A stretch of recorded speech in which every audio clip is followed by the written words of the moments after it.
whatever concerns we have and worries we have are false.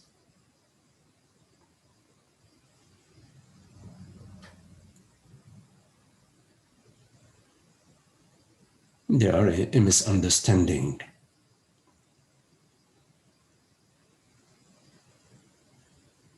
The result of a confusion about truth, about reality, about that which you are.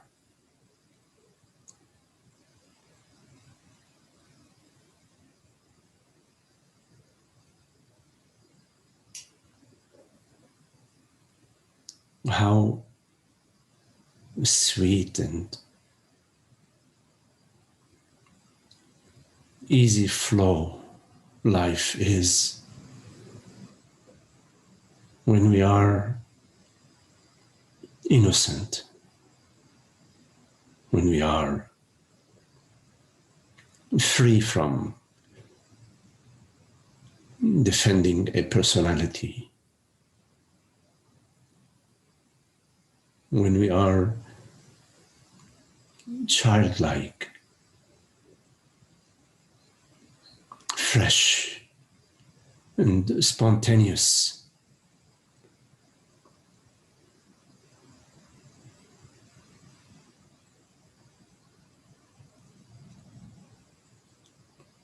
Not stuck in any story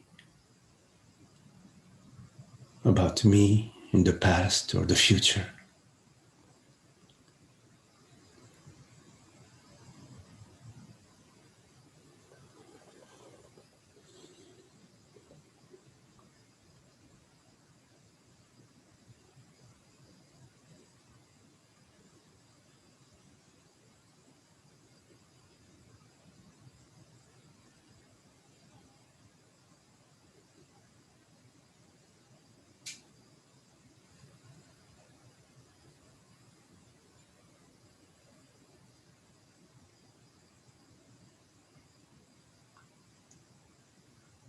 At the core of all worries and concerns, there is a ghost.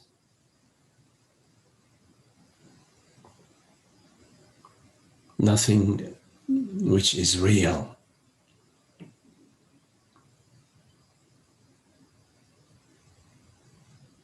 That which is real does not require defending,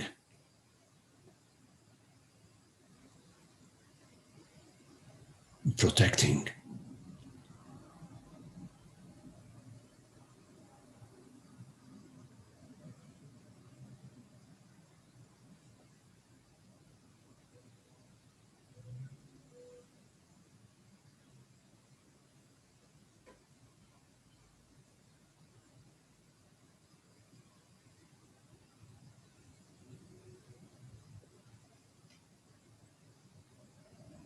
Presence is effortless.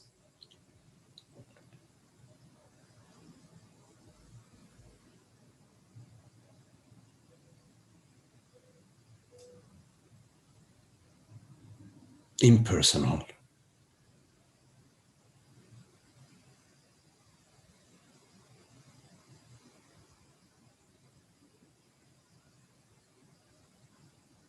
It does not belong to anybody.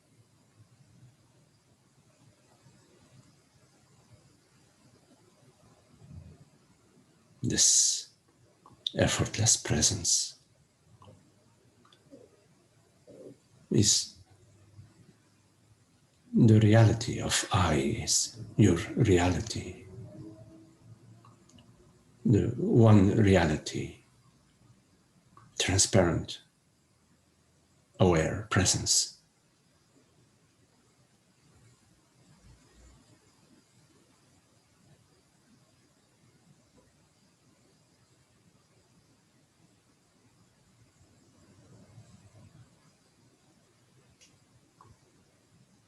Everything appears within this effortless aware presence.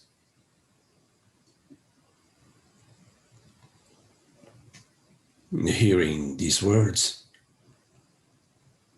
the breath,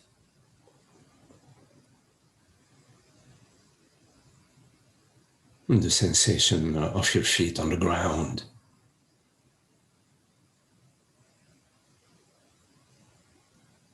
the warmth of the body arises effortlessly within this still, silent, aware presence.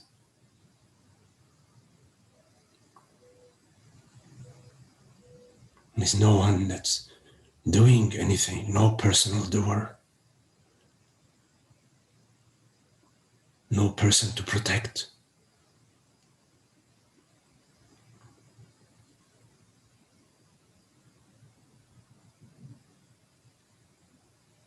Whatever the mind projects in the future is imaginary, illusory.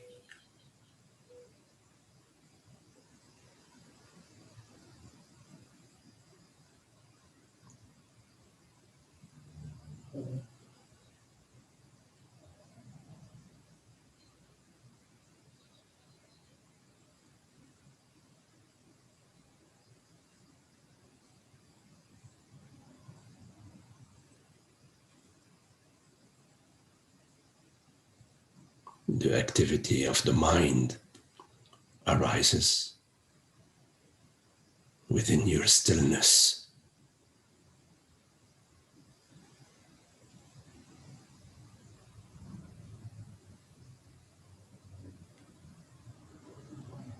You are the knower.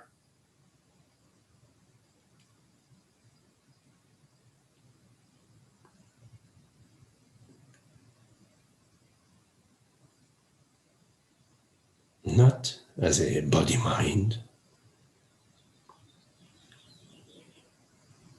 but as this knowingness.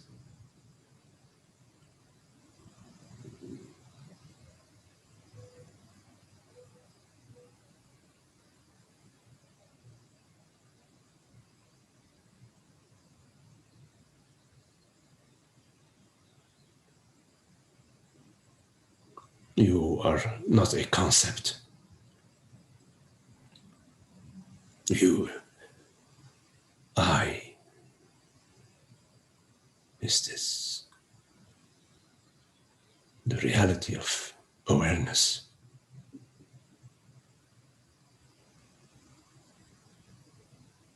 which knows itself, knows that which it perceives.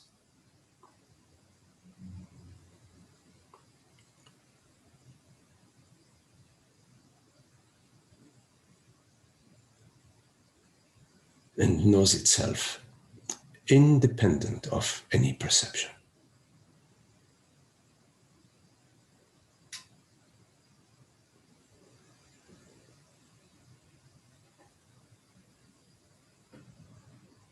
I know I am.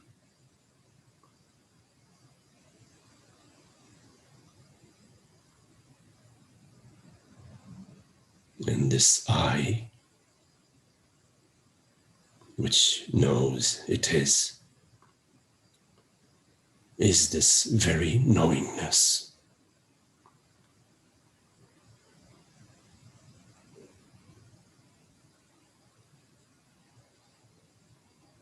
Knowingness that knows that it knows.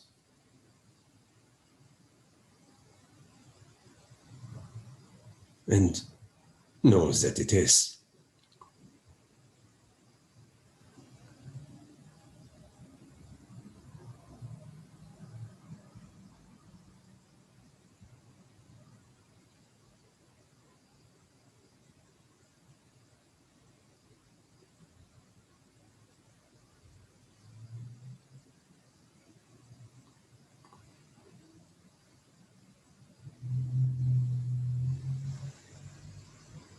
Whenever you experience a worry or a concern,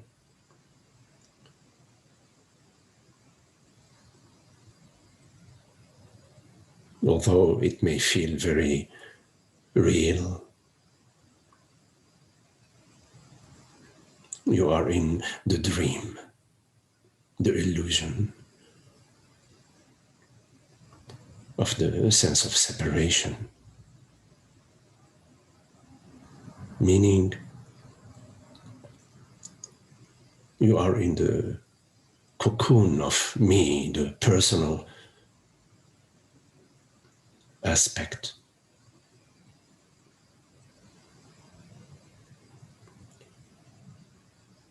which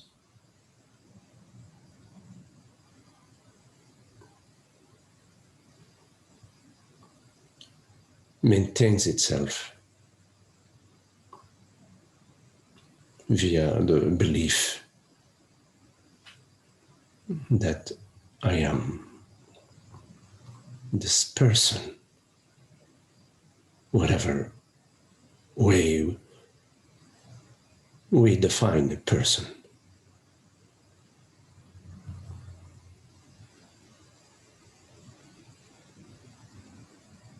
A limited aspect.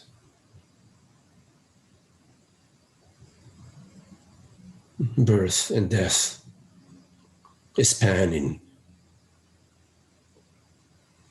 delimited space and time.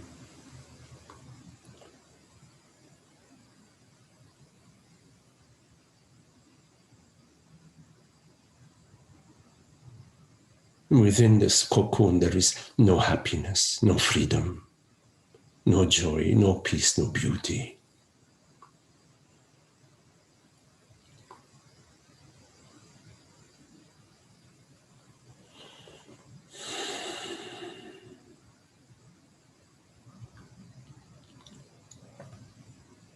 But you are not, in fact, in any cocoon.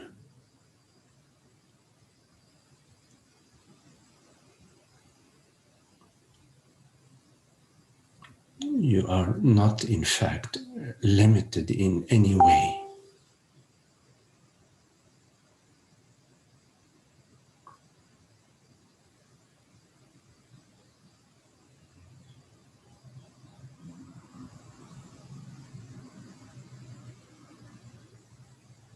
This understanding awaits you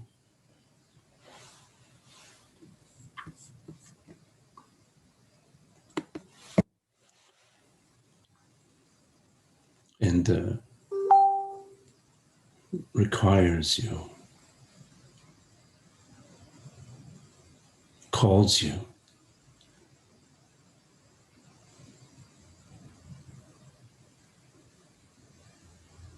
Because within your very being,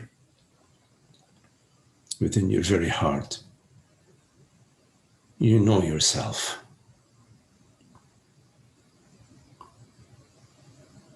And you yearn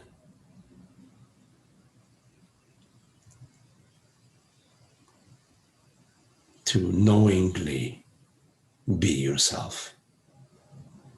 Although you are yourself, unknowingly, that yearning within your heart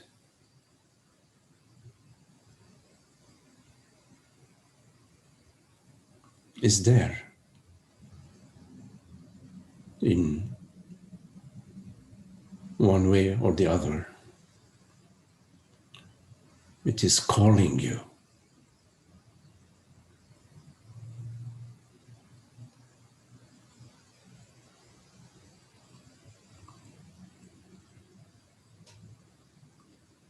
And this calling is the love that we feel, the beauty that we perceive, the freedom, the joy, the happiness. Causeless.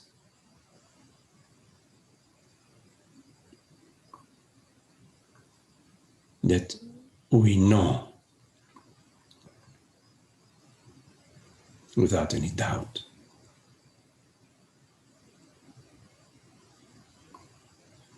The ocean of being.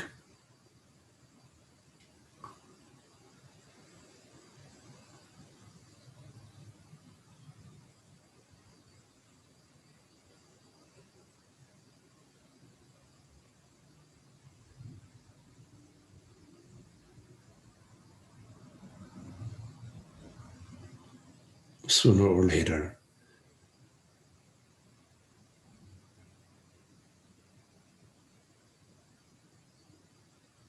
it comes together.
Sooner, better than later.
So if you have any questions, anything that you would like to share or to explore, please make sure you unmute your mic. And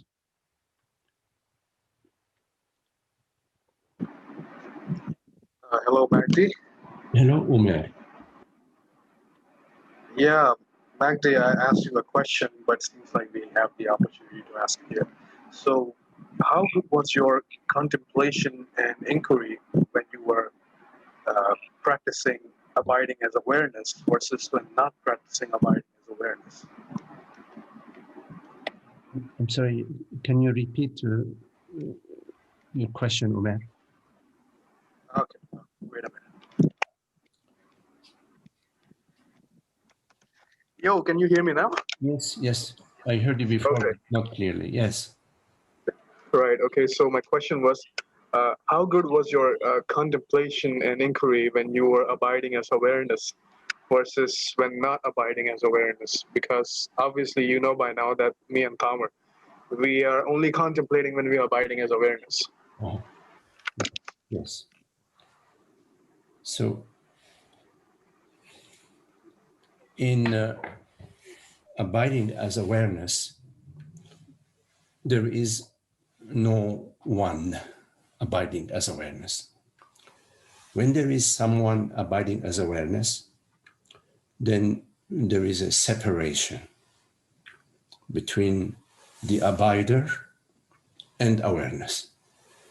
So abiding as awareness is a way of speaking. The understanding is that, in fact, there is no separate self, no one, no doer, no abider in the abiding. Another way of saying it is that that which abides as awareness is awareness itself.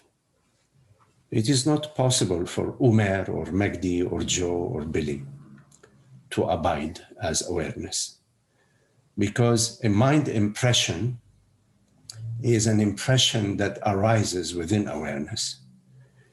It is not that it is not an impression, does not abide as awareness. Only awareness abides as awareness by the very fact that it is awareness. Now, although awareness is abiding as itself 24/7, at the local mind level, there isn't that understanding. The understanding is lacking. The understanding that awareness is already abiding as awareness is needs to come on board.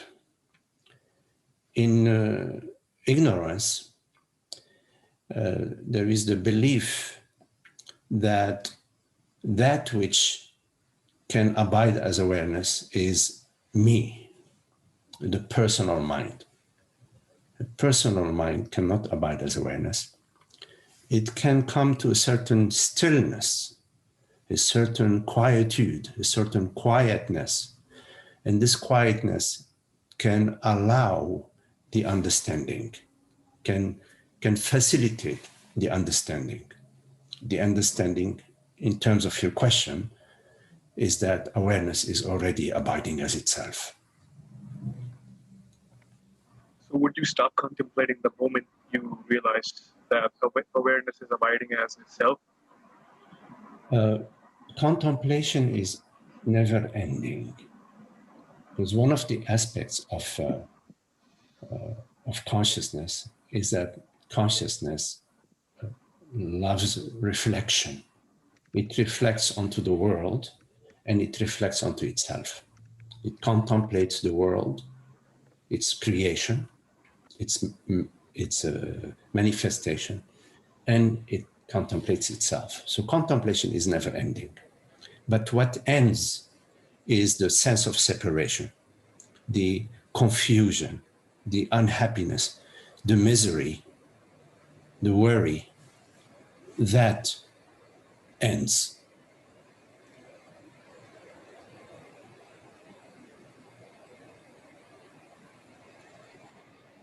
So let's do those experiments right now about those contemplations we were talking about in the group. Like when you say, is that which real appears to you, or is that which is unreal appears to you?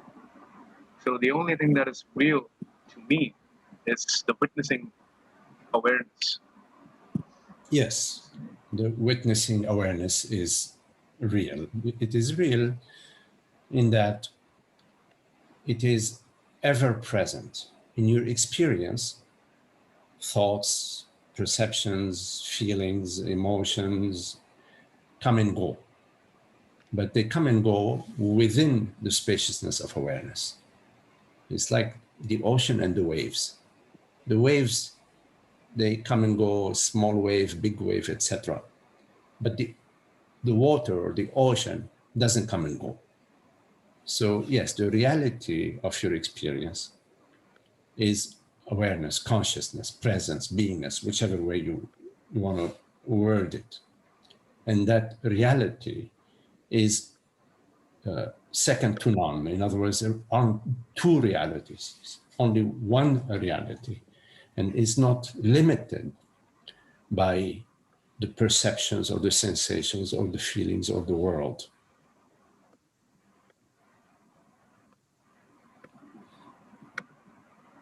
When we say I, that's what we are referring to. We're referring to the reality of consciousness, the transparency of being. We're not referring to the body mind, which we perceive. We're not referring to a sensation or a perception or an image or a male body or a female body. We're referring to the infinite invisible, to the transparency of being.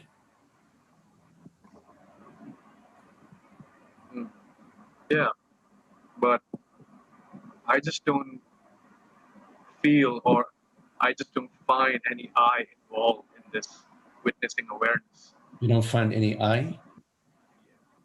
No I. Well, if you don't find any I, when you say I don't find any I, you're contradicting yourself. You're saying I don't find any I. You're starting with I. No, the person who is speaking is starting with the I, and that is not awareness. It's not the speaking is a mechanic aspect of the body. Speaking, smelling, perceiving, moving, feeling, they are mechanistic aspects of the body. You see, so the mechanistic aspects of the body are not that which you are. You perceive the mechanistic aspects of the body. For example, you can perceive your hand moving. You can perceive a thought. You can pinch yourself. You perceive a sensation. You can perceive an oak tree in the yard. This via the body. But that which perceives is I consciousness, I awareness. So although the body has certain functions and certain activities, the sensual aspects of the body, you are not the body.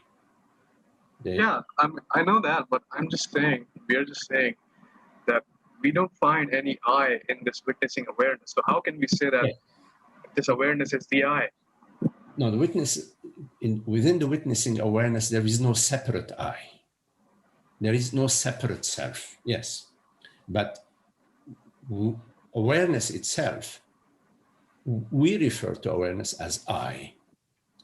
I meaning not a person, there isn't a personal self to awareness.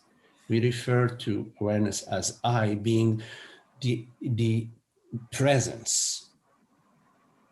I know I am, I am. We all refer to awareness as I. It's just the way we refer to awareness. You see, so. But there's being a claim made to this awareness. Somebody is saying that this awareness is I, it's myself. Whether you say it's personal or separate or not. No. We say I awareness, sometimes we use the term the self, but not myself. We say the self. I don't like to use the term self too much. I rather stay with I awareness or I consciousness or the reality of consciousness, the reality of your experience. So this I, that which right now perceives this perception, hears these words, is not limited. If you contemplate consciousness, in other words, when consciousness contemplates itself, you don't find a location. You don't find that in your experience right now that consciousness is inside this room or outside this room or is north of the Atlantic or south of the Pacific. You don't find that. You find no location to awareness, no color, no shape, no gender, no form to awareness. And yet, it is undeniable. Awareness or consciousness is undeniable. So I think you are having a confusion about the term I. So I have a feeling that's your confusion. We usually, in ignorance, we refer to I as the body, as the person, as the son, the daughter, the mother, the father, the engineer, the doctor, etc. And that is an erroneous, not erroneous, it is this, the use of the term I to refer to the body mind does not refer to consciousness or awareness. The confusion that we have and the unhappiness and the misery that we experience is because we believe that I consciousness is mortal, that I consciousness is a male or a female or a tall or short or born in India or born in Paris, etc. We confuse consciousness with its creation. So you need to come to clarity that I refers to consciousness and there is no other I. There is no other I. There are perceptions, sensations, thoughts, memories, but all these manifestations, all these impressions, their reality is I consciousness. Like the reality of all the waves in the ocean and the reality of all the currents within the ocean are So, the ocean. yeah, but do you find any difference between the statement, I am pure objectless witnessing versus there is just pure objectless witnessing? No, there is no difference because we are basically referring to one reality, which is the transparency of being or the objectless witnessing. And you can call it I, you can call it God, you can call it Brahman, you can call it Atman, you can call it whatever you want to call it. We call it I. The main point is that this I, or whatever way you want to talk to about it, you can call it God, this I, the reality of our experience, is not limited, is not separate, is non-dual, and is the one and only reality.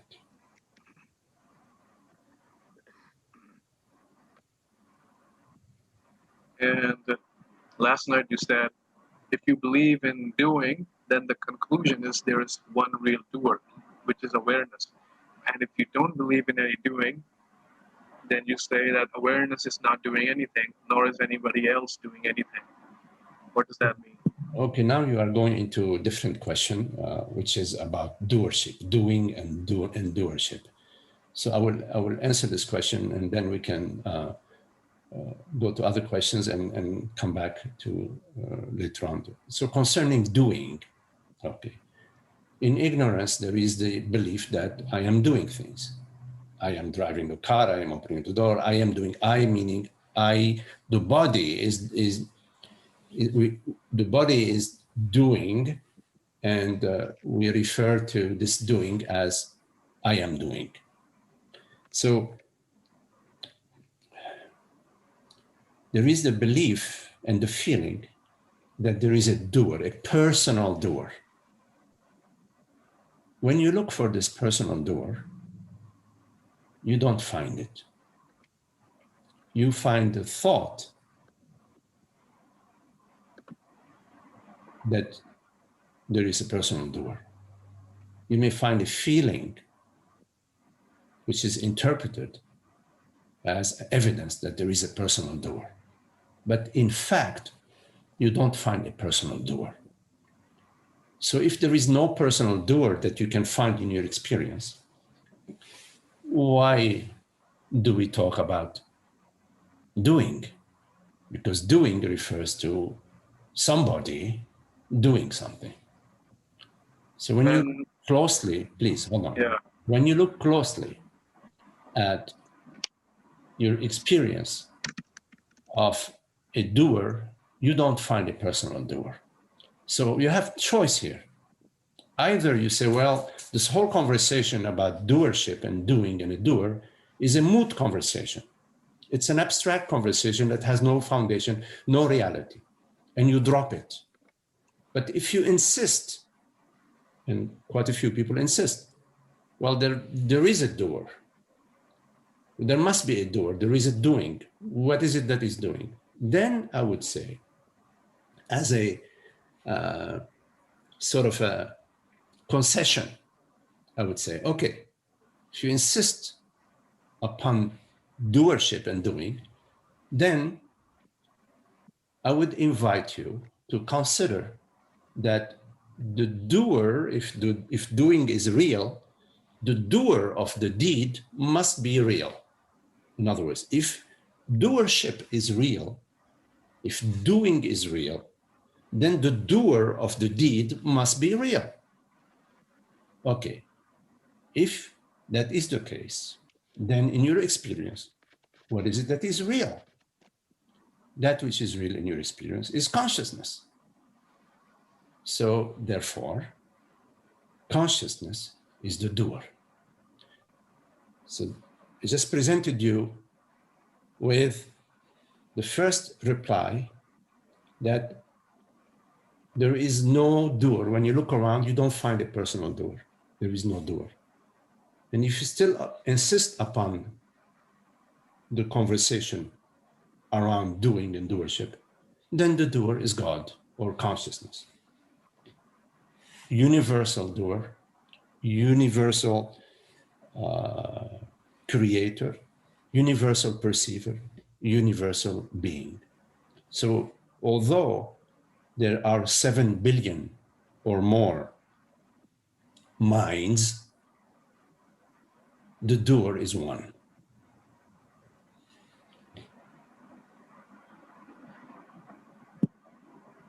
Right, that is what me and Palmer have the problem with. We can say with certainty that we don't find any doer in this awareness. We do not find any doer, any I, any doing at all at the level of awareness. On the phenomenal level, everything is happening as doing. But we also cannot say that I, meaning I awareness, is the real and only doer.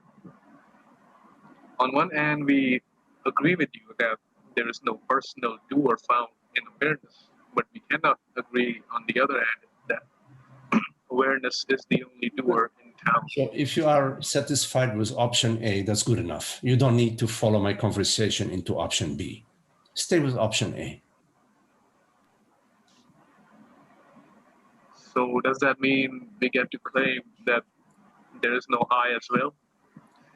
Well, if you find a personal doer, tell me about it, okay? I haven't found one. No, we don't find a personal doer. Okay, that's good enough. If you don't find a personal doer, therefore you can drop the whole doing conversation, because there is no personal. But regards to your other point, we don't find awareness to be the doer of things as well. That's okay. That's fine. I heard you, and my answer to you is that's fine if it is sufficient within your experience that there is no personal doer and therefore there is no doing. That's fine. You can just stay with that. That's cool. That works. It resonates. Yeah. So from now on, the memes in the Facebook group will be different. Okay. Okay. All right. Thank you, Omer. Any questions? Magdi, I just wanted to say, hi, Magdi. I just want to say, I am happy. Beautiful. And that's good enough. I mean, wonderful. And I'm so grateful that this thinking in my head, there's such an openness and such a joy, so much peace and so much relaxation in just something is like fading away, or this old contraction is just relaxing inside of me. And it's such a gift to just be and to what a gift to be alive. I mean, it's just fascinating and it's beautiful. You know, when we are more sort of sensitive to just being and rest as that and recognize that it's actually being that is recognizing itself. There is the perfume of peace, of well-being, of freedom, you see, that is very attractive. And you find yourself more and more leaning towards being and living out of that being, meaning acting, relating, sharing, exploring, out of that quality. So yeah, it is being sat, being awareness, Satchit, the summation of Satchitananda, the being, knowing that being and awareness are one and only reality. That understanding starts to permeate your mind, your body, your life, your perceptions, your thoughts, and the Ananda aspect of the Satchitananda reveals itself in your life as this inherent peace, freedom, joy, love, and beauty of being, of our true nature, of reality. And I can see so strongly how my old ways of thinking and how little this bubble was. I mean, how unimportant it is, my understanding. I mean, because it's just self-entertained in a little kind of small ball, and it has no meaning at all. I mean, it's just it's just a kaleidoscopic play of thoughts and sensations. It's images on the screen. Once you start to see in an impersonal way the activities of the mind and the activities of the body, the sensations within the body, the impersonal aspect of that, what seemed to be very personal previously, there is a sort of a natural distance or dropping away or a freedom from being sort of bound by that or defined by that or limited by that. Thank you. Yeah.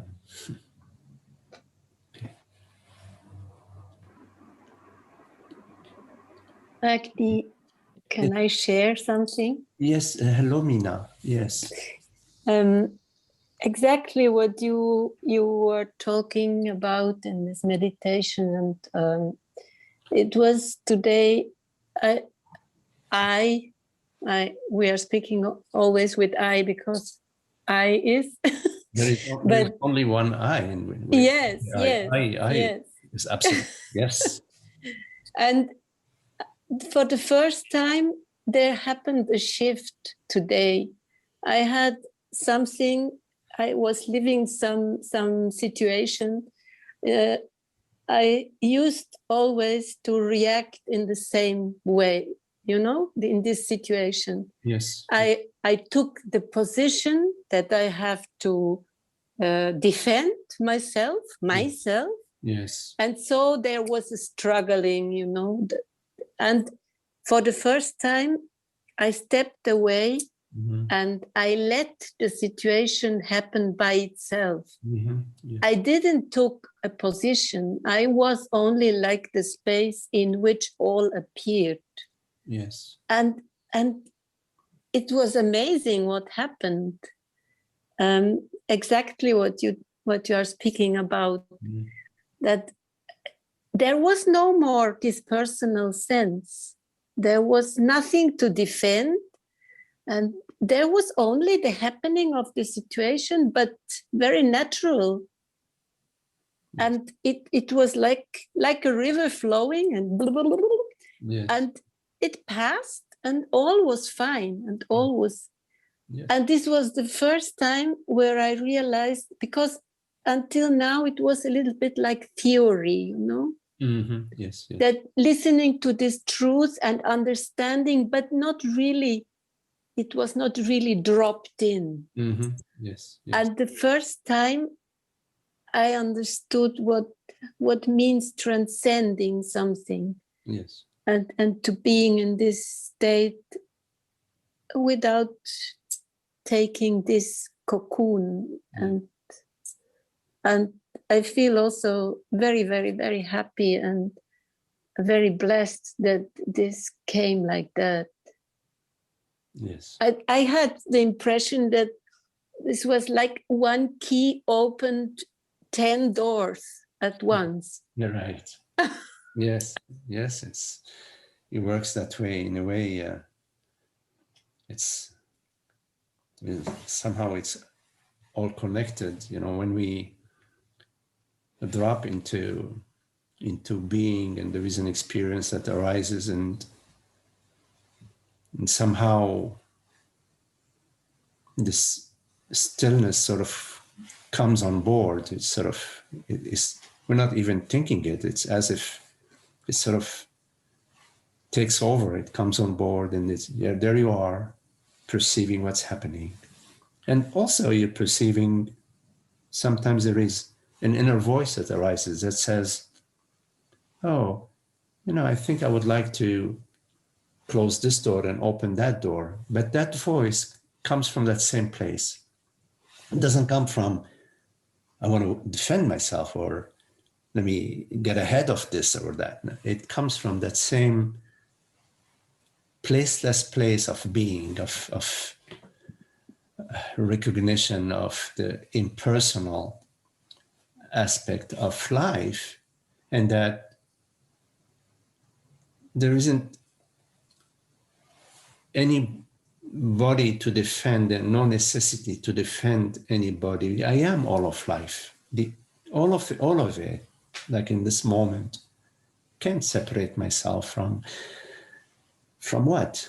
You have to go into some idea that there is a need for you to separate something from something else. But in your experience, in the moment, in the instantaneity of your experience, it's just the flow, just the universe expressing itself through everything, through you, and whichever way it's expressing itself. The mind can't comprehend it, but although the mind can't comprehend it or can catch little understanding here and there, at the deeper level, we are all of it. At a deeper level, there is no separation. The I awareness permeates the whole experience, permeates the air, the space, the ground, the universe, the cosmos, the body, the cells,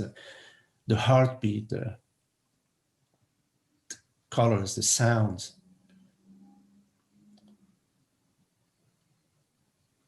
You know, when we are open to the visitation comes. When we have the welcome mat, then there is a knock on the door, and the door is open, you see. And the door is open.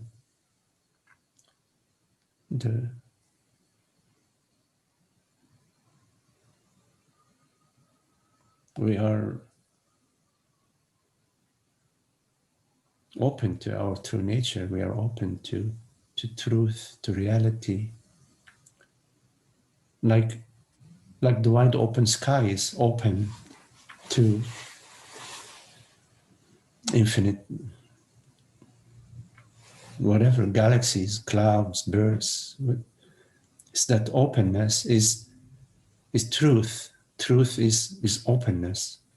It's, even to say openness is a limited way of speaking, because it gives you the impression that there is any other option besides openness. There are no options within God's realm. It's just the light,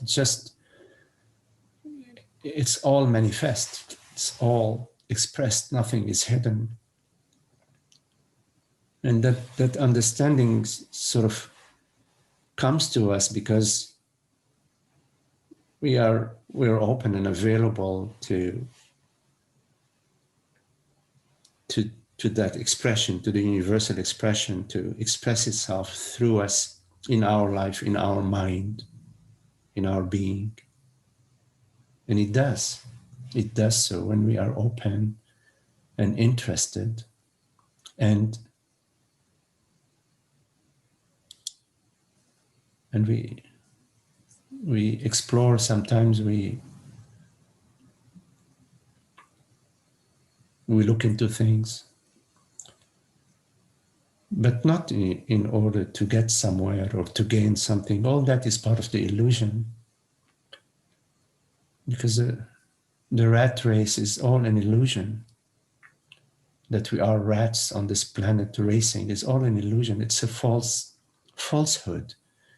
There is no such thing within consciousness. There are no separate entities struggling and trying to survive and trying to get ahead within consciousness. That's a false model. And the false model, when we adopt the false model, then we experience that it seems to be very real to us. We experience the fear, the worry, the concern, the sense of lack. As soon as we get back in the cocoon, in the me, my story, my life, my future, my past, my memories, why did this happen to me? But in presence, it's all love, beauty, joy, freedom.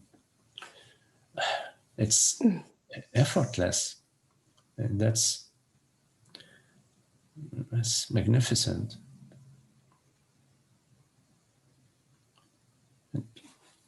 And consciousness is never holding on to anything. It's not trying to get a bigger bank account or get a more insight, more wisdom. No, that's a false model. Consciousness is complete transparency and complete intimacy, and it's beyond words. It's yes.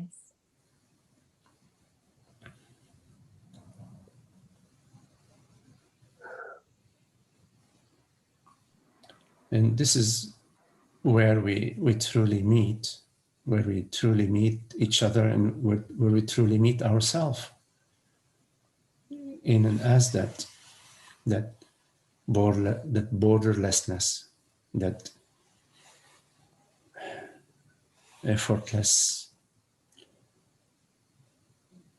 beingness, without anybody doing anything, you see.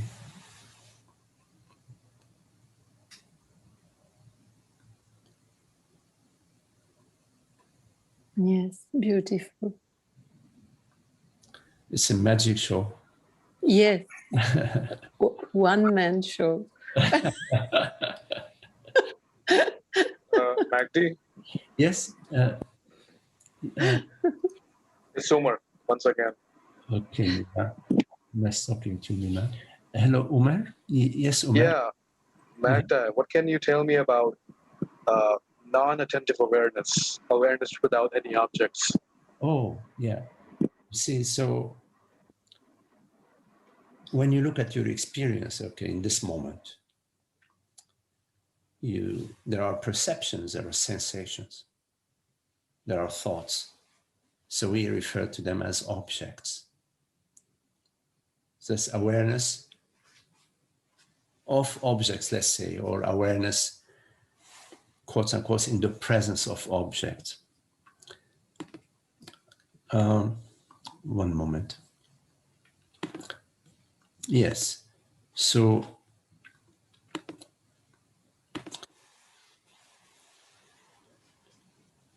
that's awareness in the presence of objects. And we all know that, we all perceive, sense, taste, touch, etc. Now, awareness in the absence of objects is also our experience. But we need to understand that it is our experience. When you contemplate, or you ask yourself the question, am I? Or am I aware? You don't look out at the oak tree in the yard. You don't go and ask your teacher. You don't go to the encyclopedia. You don't go to Google. You don't ask you don't go to your belly or your brain. You don't. When you ask yourself, am I aware? You reply, yes, of course I am aware. Where do you go to ask to get the answer to that question? You don't go anywhere. Meaning you remain as you are. Or another way of saying it is you go to awareness. You, meaning awareness, is asking that question. Because there is no other you, there is no other I in your experience besides awareness. When you look for any other reality outside of awareness, you don't find it. So it is that very awareness which is asking itself, am I aware? And it immediately says, yes, I am aware. It's not even asking itself this question. But because we are in a conversation now, I am, via words, trying to describe something which is wordless. Awareness knowing itself, independent of objects, independent of thoughts, independent of perceptions and sensations, is within the very fact that awareness is aware. The fact that awareness is aware means the reality of awareness is made out of awareness. As a metaphor, look at awareness as a bubble, a glass bubble, a globe, full of teeny tiny particles, and each particle is aware. Each particle is aware, and it's aware that it's aware. So awareness is like a realm. Again, this is just very limited language I'm using, metaphoric language, because it's not a realm, but it's as if a globe that is made out of awareness. And because it is made out of particles of awareness, every aspect of awareness knows it is aware. So that which knows that it is aware is awareness itself, and does not need to think, it does not need to perceive, it does not need to feel in order to know that it's aware. So it's important for you to understand that I, awareness, am aware that I'm aware, irrespective of the body-mind, of the world body-mind. In ignorance, we believe that awareness depends on the world body-mind, or is a product of the mind or a product of the world. So in ignorance, we believe that awareness cannot be without the world body-mind, and that when the world body-mind dissolves, awareness will dissolve. That is the model within ignorance. But it is an erroneous model, because the very fact that you know that you are aware does not depend on the world body-mind. The world body-mind depends on awareness, but awareness does not depend on the world body-mind. If you comprehend that, that's an important understanding.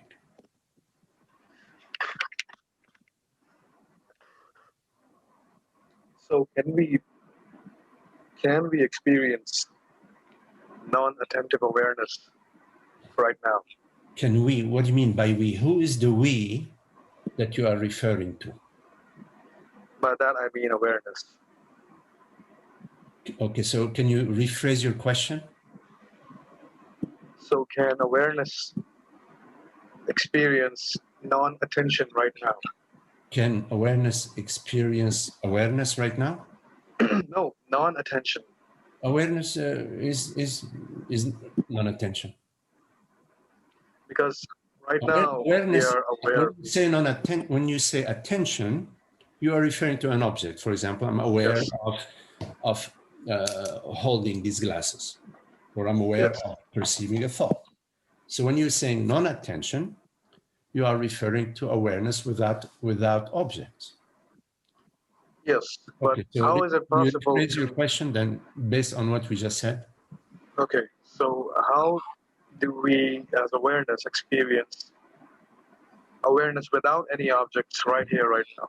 How does awareness experience itself independent of objects?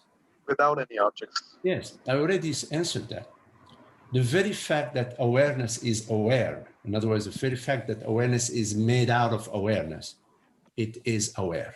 It is self-aware. Awareness is not just aware of perceptions, sensations, and mentations, but it is also self-aware. So contemplate, the answer to your question is reflect upon self-awareness, meaning awareness aware of itself, not Umer. There is no Umer in the picture. Okay, there's no body mind in the picture. We're talking about objectless awareness. So reflect, meditate upon awareness, aware of awareness. How is that possible? What is the meaning of that? What is the reality of that in your experience right now? Means awareness rests as itself and it doesn't pay any attention to any object. It means that it cannot perceive any object right now. It cannot. I mean, I wouldn't say it cannot. I would say it is choosing not to. Because I can choose to say I am perceiving these glasses, or I can choose to turn my attention, meaning I can choose to basically be aware that I'm aware. No, Magdi, I don't mean that. That is a choice you're making. You're choosing to be aware of glasses or anything else. What I'm asking about specifically is being aware only of awareness and not anything. Awareness is always aware of itself. But also of objects. Consider the following. When you are perceiving an object, let's say when you're perceiving a thought, okay, or when you're perceiving a perception, that which you are perceiving, which we're referring to in our language right now as an object, is not that you are not in fact perceiving an object. You are perceiving your perception. So the reason it's not that there is an object out there and you're traveling to the object to perceive it. No, you are perceiving your perception of the object. You're perceiving your perception. Yeah. This perception that you're perceiving is not separate from consciousness. It's not separate from. No, make it separate. Make it separate. Hold on, please. It's not separate from awareness. It is intimate with awareness. So in fact, when we say that I am perceiving an object, a better way of saying it in our meeting here is that I am taking on the form of an object and I'm perceiving myself. I'm perceiving myself as an object, the ocean is right now expresses itself as waves. What are waves? Waves don't exist outside of the ocean. The waves are the ocean. They are part of the ocean. They are an intimate part of the ocean. Similarly, objects are an intimate aspect of consciousness. Now, the ocean can be with waves, or it can be without waves. When the ocean is with waves, it is not a bigger ocean. Or when the ocean is without waves, it is not a smaller ocean. It is the same ocean. There are two aspects to consciousness. There is the Shiva aspect of consciousness, the still aspect of consciousness. And there is the Shakti aspect of consciousness, the active aspect of consciousness.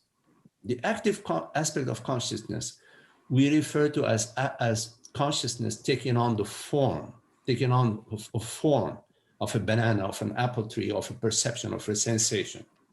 That would be or a thought or a perception. That's a Shakti aspect, the movement aspect, the active aspect of consciousness.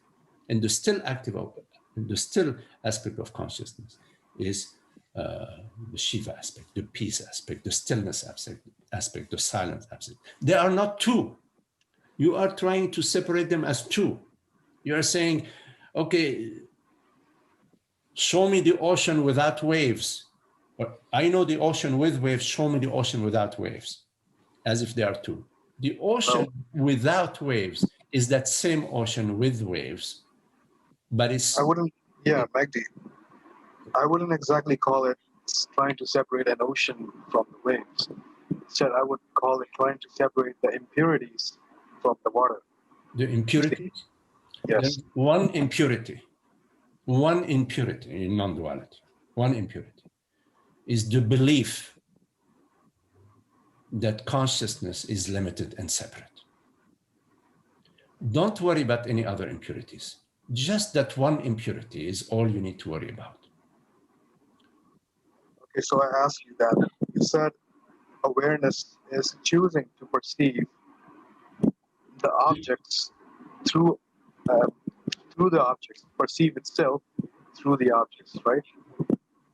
So can it also choose to perceive itself not through the objects? Well, I wouldn't use the word perceive in that case. We use the word perceive in relation to quotes unquote objects. I perceive a thought, I perceive a sensation, I perceive a perception. But in terms of consciousness, you use the term perceiving itself. I use the term being. Consciousness knows an oak tree by perceiving the oak tree, but it knows itself by the very fact that it is itself. You need to reflect about that, Umer, because we can talk about this, forever. But my short answer to your question, is that consciousness knows itself or perceives itself. You use the term perceive. I wouldn't use the term perceive, but knows itself by being itself, by the very fact that it is itself. This is why the term Satchitananda, Sat is being, Chit is knowing. So you need knowing and being. You need to bring knowing and being together. Consciousnness knows itself by the very fact of being. Okay, you need to reflect about that. Meditate. Yes, but so for example, if we go in meditation and we go so deep in meditation that we lose the perception of the body, lose the perception of the five senses, sound, sights, touch, sensations. And what is left then?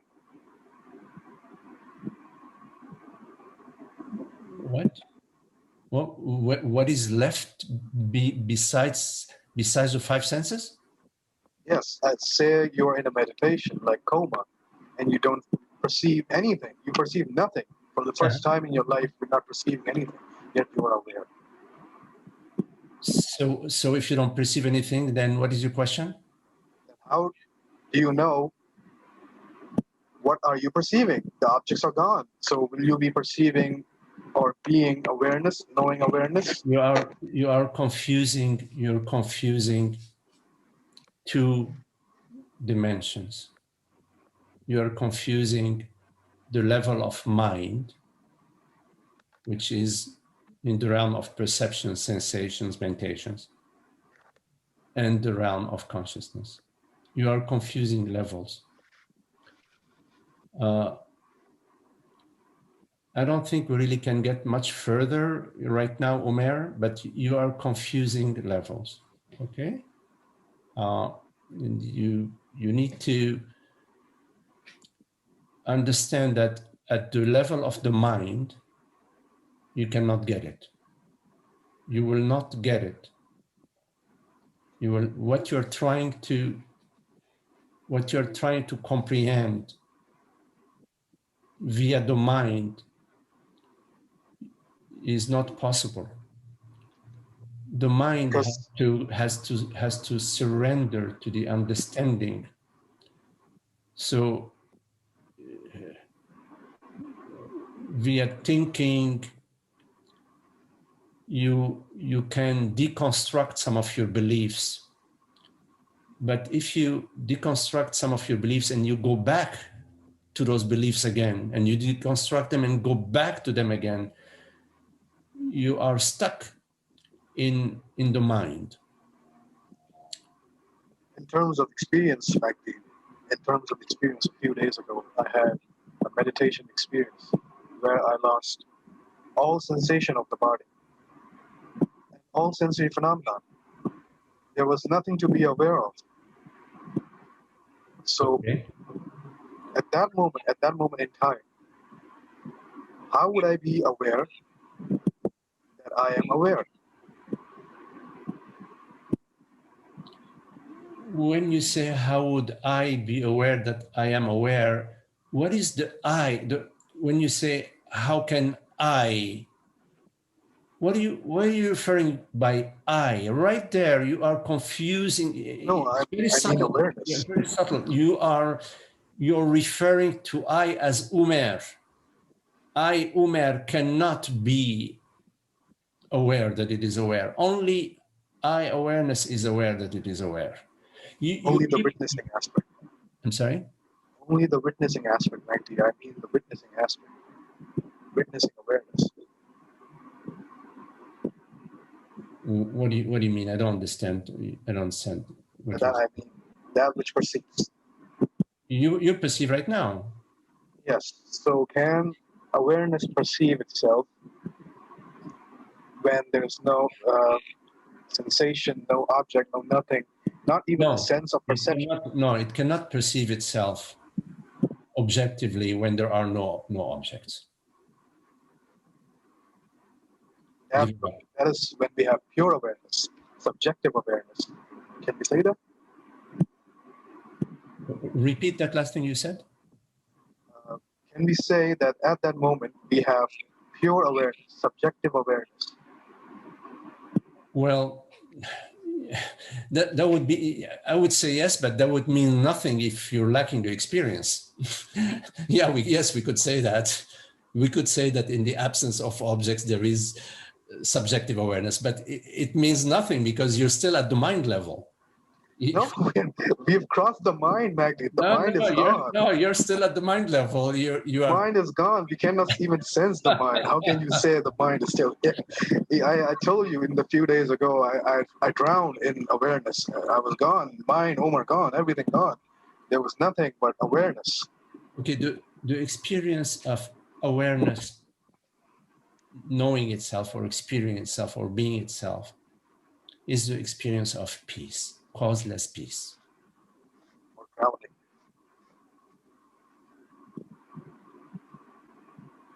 Of causeless peace, you say? Yes. And in that moment, the subject-object duality ceases to exist. Absolutely. Yeah. So I think I got my answer. The answer is knowing. The knowing element, the witnessing knowing is the only thing that is self-aware at that time. Yes. Yeah. So that would be all for right now. Okay, Umer. Nice talking to you. Any questions?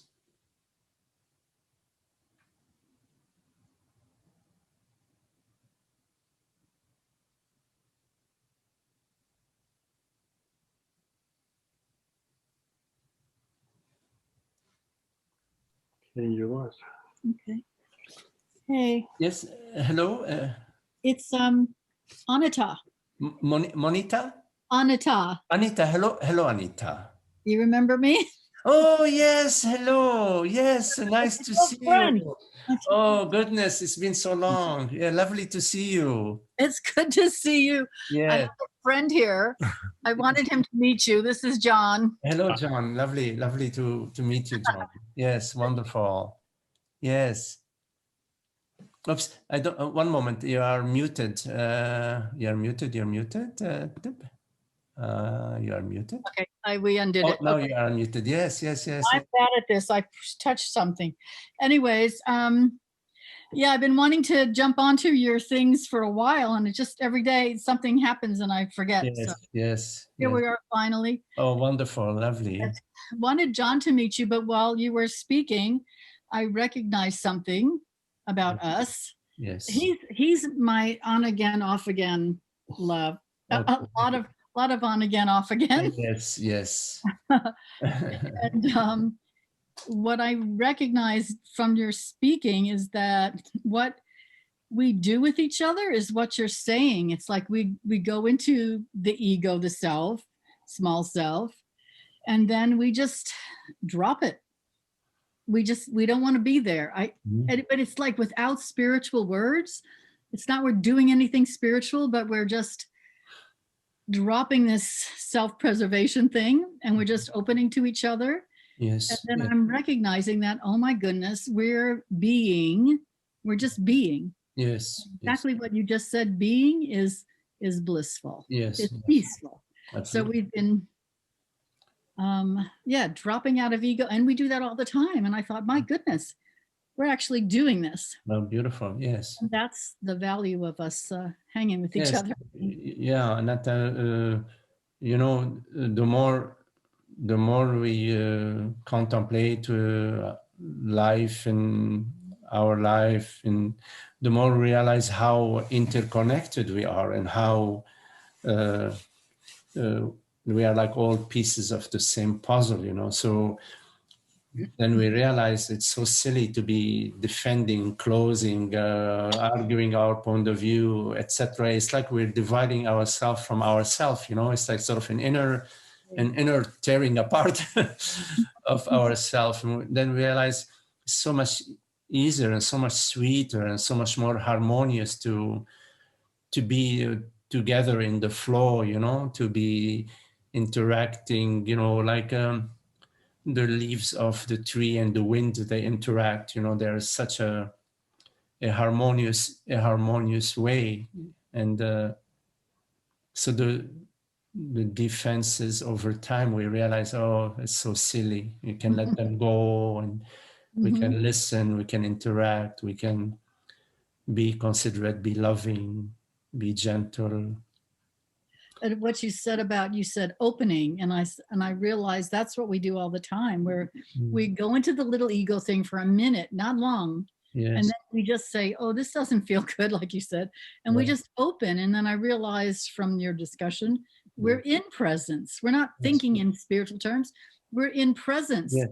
There's nothing else there. We're just open. Yes. And then there's this instant closeness and communication and peace. In fact, this openness is there. It's always there. Just whenever we build our castles, then it seems that, oh well, and then we put ourselves in the castle, or we put other people and lock the door and throw the key. We realize that all these structures that we build are so fiction. They're illusions. They're like mind stuff and feeling stuff, that when we're not engaging in this me and you, the openness is there. Yeah, it's there. That's a really good point. Can you hold this? Yeah, hang on. Getting comfortable. Yeah, that's a really good point, and I hadn't said that, but yeah, the openness is always there. Always there, yes. And we just close it off sometimes. Yes. And it's interesting, like when we build those barriers, It's all an inner process, because in fact, the openness is still there. It has no issues with whatever we build. It's like the wide open space has no issues. You build a house, you build 10 houses, it's still the same space, you know. But this structures that we build, they're all within ourselves. You know, we think, oh, well, you know, it's him and her, but it's all within me. All my stories, you know, about him and her and what they did to me. And all of this is an inner process of inner forces sort of acting themselves within our own being. And you wonder, like, what for? You know, it's like, you know, like there are some religions where they hit themselves, you know.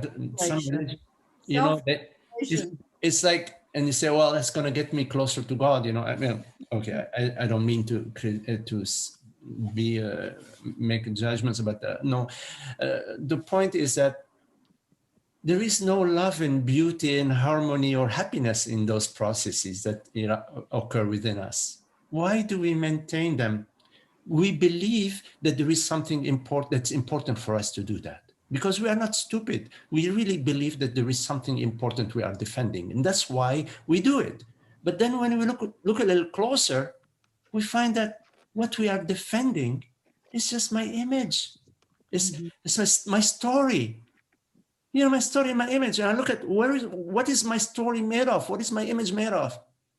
Puff of smoke, nothing. It's so weird. They realize, wait a minute, it's exhausting. I've been doing this for 20, 30, 40 years. Whatever. Let me take a break. Take a darn break from this, from this inner madness and inner forces, force A and force B, and they're both myself, fighting themselves within myself. And who's feeling the agony and the despair and the fear? Myself. You see. And so then we realize, wait a minute, maybe I can explore different ways, you know, I can explore different ways. And here, like, we share that what we are is already the piece of being, consciousness, awareness. The body is what it is. You know, my mom called the body Magdi, your mom and dad, Anatta, whatever. I mean, the body has a name, has a form, has a shape. But I, consciousness, awareness, I'm not defined by the body. The body, I perceive the body. I perceive sensations, perceptions. You come to realize after a while that, wait a minute, all these years I've been living as if I am the body. I am this person. While all along, I am awareness, I am consciousness. Wait a minute, maybe I need to readjust. It doesn't matter if the body is 40 years old, 30 years old, 80 years old, doesn't matter. Because the understanding, when the understanding starts to come upon us, it has nothing to do with the age, the shape, the size of the, it has nothing to do with that. It has to do with consciousness. And so there is a sort of a awakening to a different realm of reality, not the reality of form, which is constantly appearing and disappearing, but the reality of consciousness, which neither appears nor disappears. Yet it's undeniable. How could we deny awareness?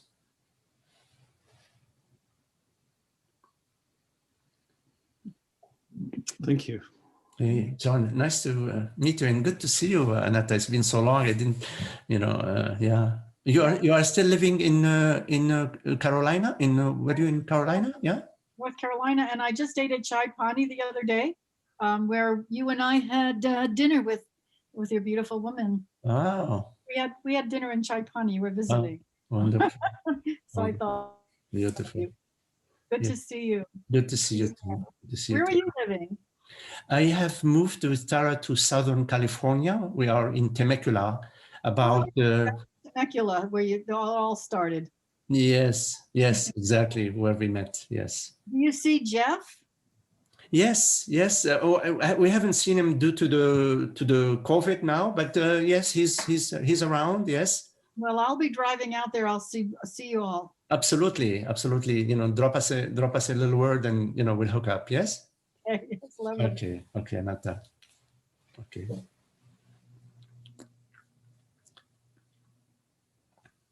Any questions? Umer. Any other questions before I read Umer's? Okay. So, hello, Andrew. Hi. Sorry if you can hear the dog barking. I just want to say I missed you. I missed this space, and it's lovely to be here with you all. Really, really great. Nice. That's all I wanted to say. Nice to see you, Andrew. Yes. All is well with you? Yes. Sorry? Is all is well? Yeah, all is well. The title of this meeting in the invite really caught my attention beyond the worry and the personal concern, because it's right along with some of the challenges that I've been facing. Yes. And I'm very fortunate to have faced some very difficult challenges recently that have helped me to get a better understanding of a lot of the things that you talked about today. So beautiful, Andrew. Really great stuff. Yeah. Yeah. You know, Andrew, the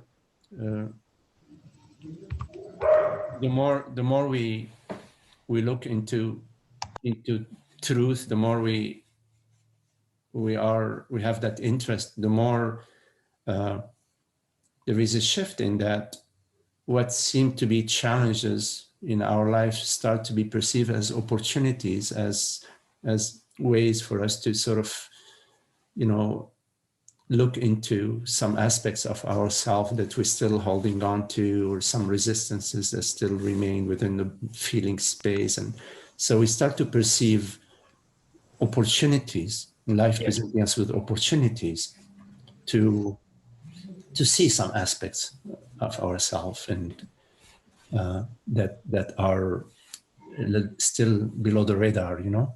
Yeah, absolutely. I see that. Yes. Did you say you temporarily moved to California? No, we are living, Tara and I are now in about 40 minutes north of San Diego. Okay. That's unfortunate for me, but maybe I'll make my way out there one day. Yes, absolutely. Very welcome. Good to see you, Andrew.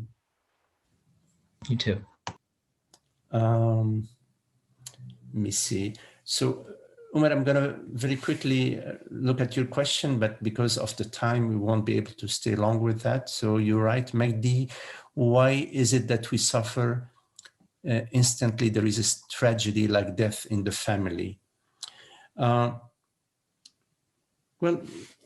I don't know that we suffer when there is death in the family. It's true that we feel a loss, we feel a certain sorrow, because we shared so much. We shared a lot of love, a lot of sweetness, and of course there are other aspects in our relationship. But what we miss in the death of a dear friend or family is, I wouldn't say that we miss, is what we feel is on occasion is that sweet sadness, the memories of the love that we shared. It's not so much suffering. Suffering is more like, why did this happen to me? Why is God punishing me? Why these members of my family are dead? What's going to happen to me now? Suffering has to do with the belief in separation, the belief that I am a person. It has nothing to do with love. It's normal and quite natural for to have the sorrow upon the death of somebody in the tribe. And the elephants, I saw this clip about elephants who one of the elephant, they came upon an elephant that was dead. You know, the poachers, they shot the elephant. And so the other elephants, they came around the elephant and they were just standing there, sort of moving around, you know. There is a connection of that we have. And so it's natural and normal to feel and experience this sweet sadness, which has to do with the love that we share and the love that we are. But it's not a suffering. And then you say the awareness doesn't go down in the gutter. No, there is no suffering in the sweet sorrow. This suffering has to do with the belief in separation and is the result of unfinished business. The unfinished business is that we have not yet completed our contemplation. We have not yet fully freed ourselves from the illusion of personhood and the illusion of the impression of separation. Okay, well, very beautiful to be with you all. Thank you all. Mina, lovely to see you. And Holger. Thank you so much, Yeah, Magdi. lovely. Thank you. And Charlie, good to see you, Charlie, and Peter, Rahul. Hello, Rahul. Thank you, Yes. thank you. Love you. Love you Love too. you all. And Anatta and John. Lovely to meet you, John, and Umer. Andrew, yes. And George, hello, George, and Esther. Brian, Yes, hello, Sakina. Brian. Hello, Brian. Nice to see you, Brian. Wonderful. Good to see you. Okay. Thank you all. Thank you. Thank you. Thank you, thank you, thank you. Thank you.